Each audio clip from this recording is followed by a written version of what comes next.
ద్వైపాక్షిక సంబంధాల్లో కొన్నిసార్లు వ్యక్తులతో పాటు ఇతర జీవులు కూడా కీలక పాత్ర పోషిస్తుంటాయి.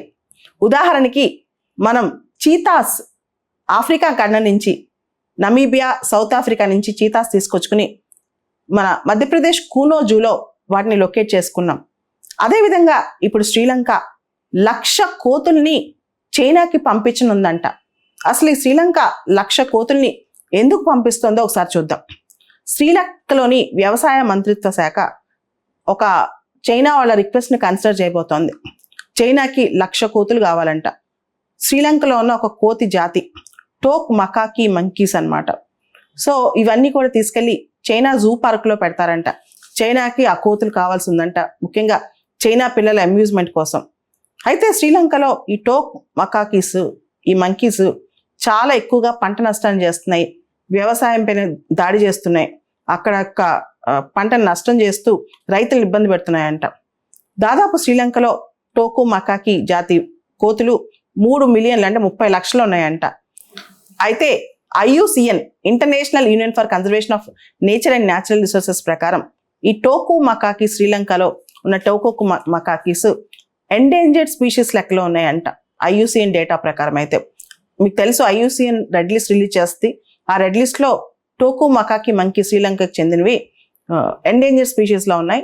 దాంతోపాటు ఇవి ఎండమిక్ టు శ్రీలంక, బేసికలీ శ్రీలంకలోనే మేజర్గా ఉంటాయి అన్నమాట. Endemic to Sri Lanka. శ్రీలంకలో 5 వెరైటీస్ ఆఫ్ కోతులు ఉన్నాయంట. 2 వెరైటీస్ నాక్టర్నల్, 3 డయర్నీలు.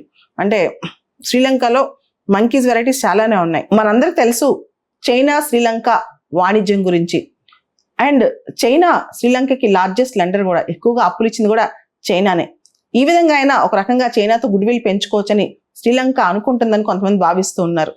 అయితే 1,00,000 మంకీలు శ్రీలంక నుంచి చైనాకి వెళ్ళాలంటే పెద్ద కన్సర్నే ఉంది. ఎన్విరాన్మెంటల్ యాక్టివిస్టులు, ఎన్విరాన్మెంటల్ ఆర్గనైజేషన్స్, ఎనిమల్ రైట్స్ యాక్టివిస్టులు వీళ్ళందరూ చాలా గోల చేస్తున్నారు, కన్సర్న్ వ్యక్తం చేస్తున్నారు అనమాట.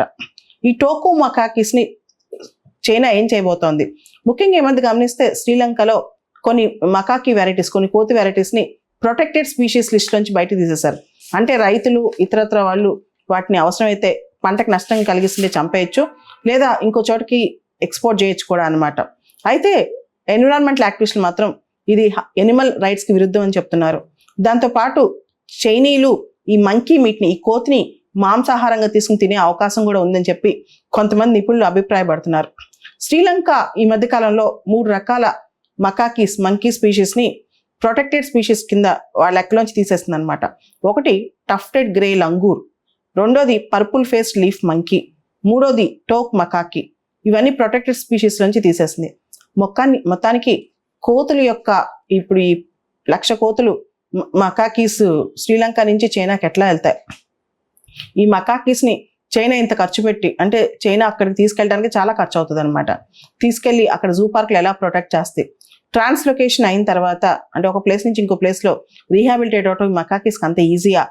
దాంతోపాటు చైనా వీటిని సరిగ్గా ప్రొటెక్ట్ చేస్తా? ఇవన్నీ పెద్ద ప్రశ్నలు ఇప్పుడు.